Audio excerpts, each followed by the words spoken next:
e estamos aqui para fazer a obra regularmente com os irmãos. Eu gostaria de ler com vocês um texto bem conhecido, Mateus capítulo 8. Mateus capítulo 8, versículo 23.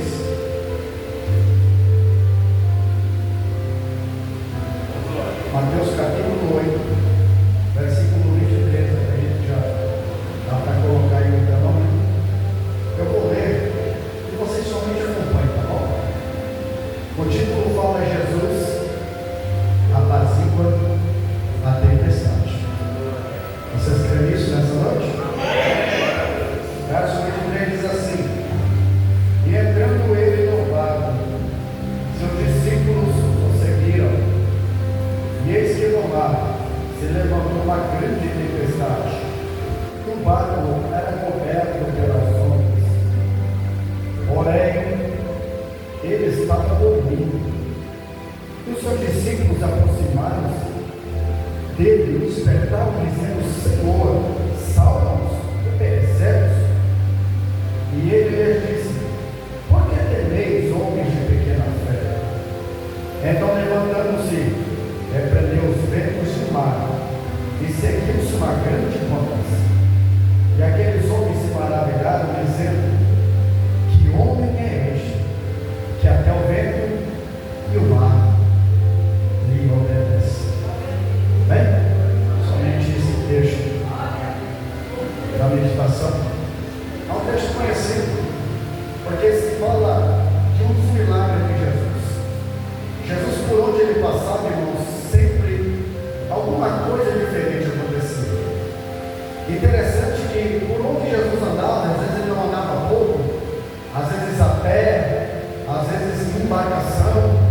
Jesus ele ia de aldeia a aldeia, província em província, para levar o evangelho do reino àqueles que necessitavam. E o texto vai nos dizer que agora, depois de um dia de trabalho, Jesus ele está cansado, porque como ser humano ele dependia de tudo isso, de um descanso, e às vezes nós, como líderes, às vezes passamos por esse processo, pastor? Às vezes ficamos cansados de algumas coisas, Jesus precisava descansar um pouquinho. Ele entra no barco com os discípulos, e eles estão aqui no mar chamado Mar da Galileia.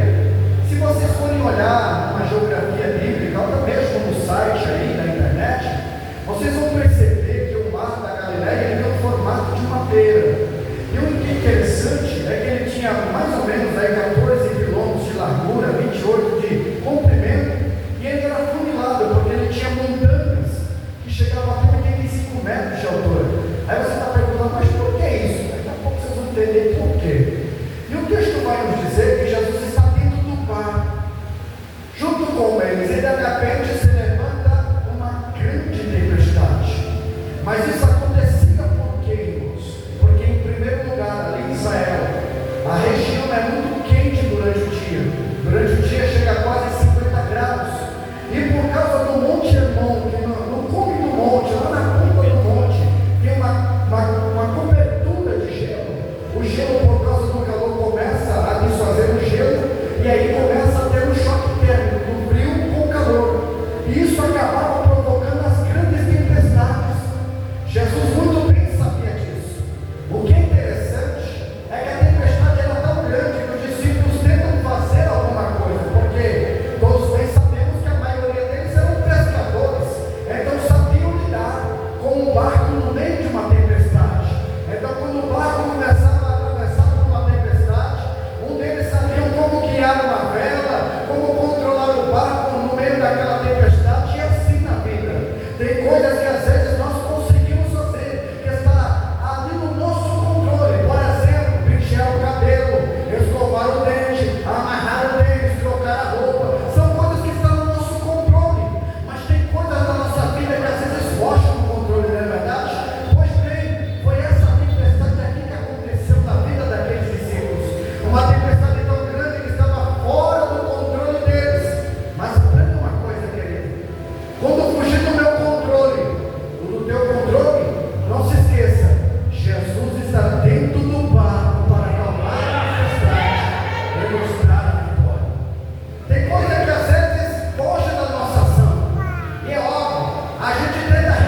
para tudo e o bicho está dormindo. Pode pôr fogo na casa, não acorda de jeito nenhum, né?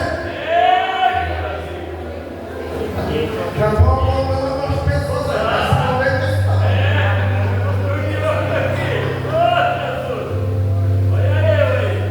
Alguém está dormindo.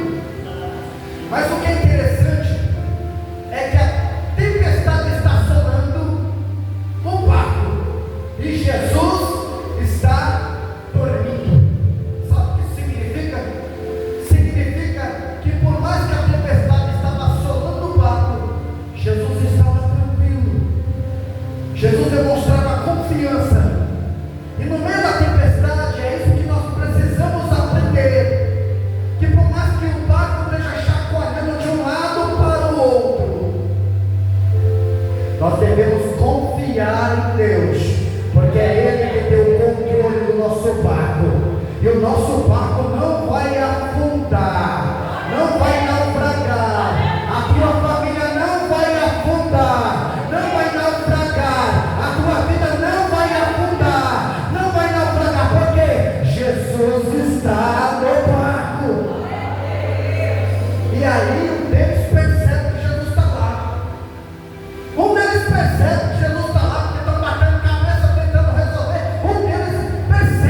nada está fora do controle.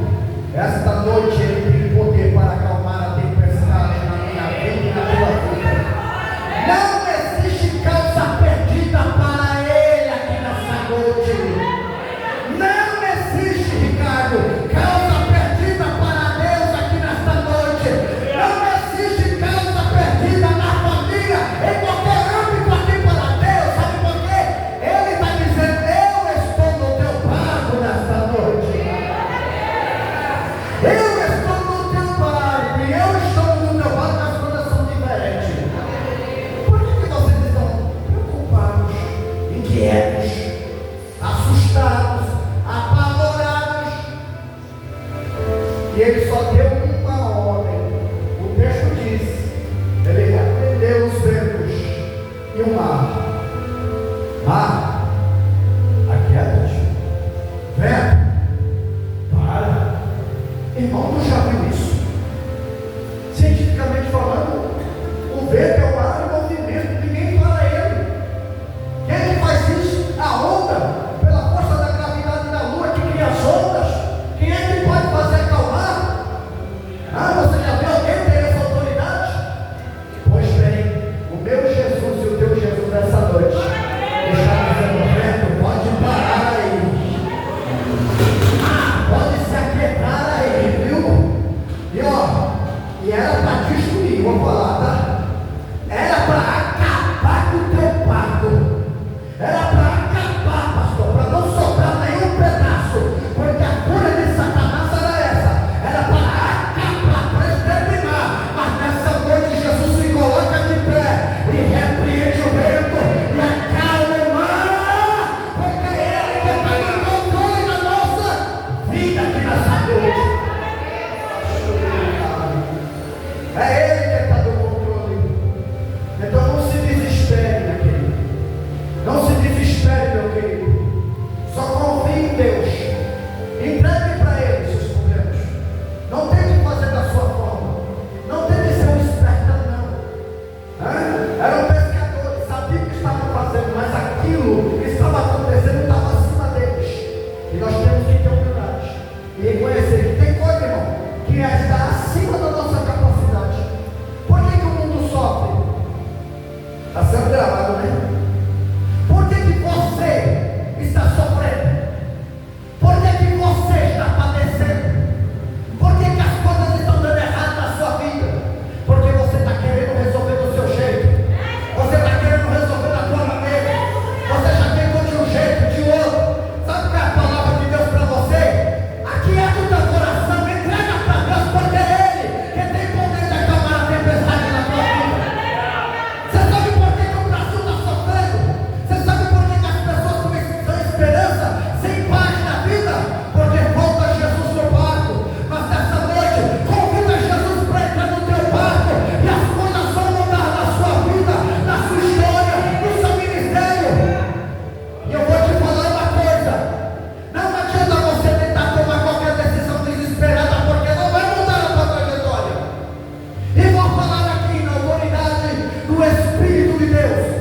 Espírito de suicídio, sai da vida dessa pessoa agora, em nome de Jesus. Você não tem autoridade e nenhum poder sobre essa vida. E nessa noite nós te repreendemos. Você que está ouvindo essa palavra, entenda: convide Jesus para entrar no teu barco. E a tempestade vai se acalmar nessa noite. Convide Jesus nessa noite. Vou fazer uma pergunta, porque somos todos cristãos. Jesus está no nosso barco? Então nessa noite, não tenha medo. Não tenha medo das afrontas. Não tenha medo dos ataques. Não tenha medo dos empates. Mas fulano falou isso para mim. E daí? Mas fulano falou, pastor, que as coisas não vão se resolver. E daí? Quem é que controla a minha vida e a tua vida? Hein? Então nessa noite, meu querido, encerro dizendo: o tempo já foi. O salmista Davi disse uma coisa: eleva os meus olhos de onde me virá o socorro. Entendeu o mistério?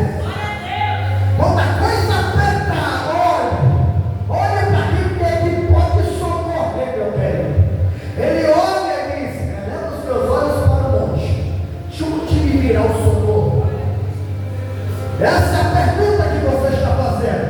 De onde me virá o socorro? O meu socorro, o teu socorro, o nosso socorro vem do Senhor que fez os céus e a terra. E esse Senhor está aqui nessa noite. E Ele nessa noite está acalmando a tempestade. Está entrando em casas aqui nesta noite. Eu sei que lá o barco está sendo açoitado. Eu sei que lá o barco está sendo surrado pelas ondas, parece que quase na pique, como diz o texto. Mas não vai não, porque Jesus está no nosso barco nessa noite.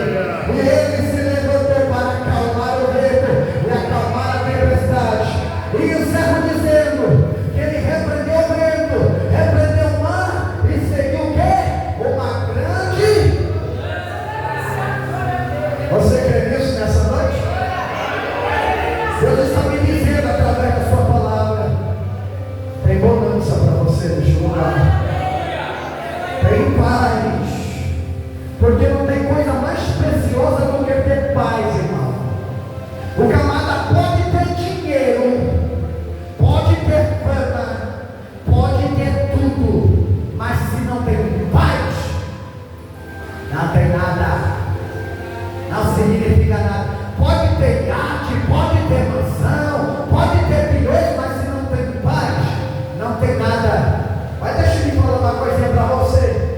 Jesus disse: deixo-vos a minha paz, e a minha paz eu vos dou.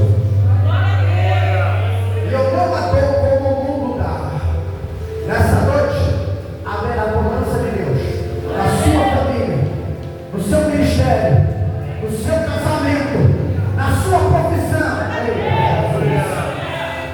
Haverá bonança de Deus no pastorado.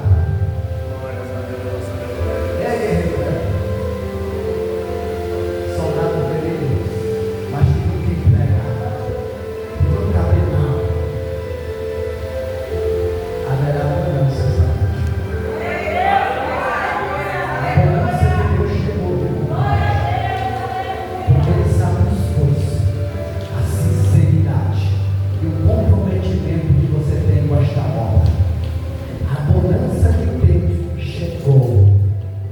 Ó, Cantares diz assim: ó, cessou-se o inverno, as flores apareceram na terra, os pássaros voltaram a cantar. O tempo de cantar chegou na tua vida nessa noite. O tempo de cantar chegou na vida dos irmãos aqui nesta noite. Sabe por quê? A bonança de Deus veio sobre nossas vidas. A bonança de Deus veio sobre nossas casas e nossas famílias. Isso é um trechinho de um hino que diz assim: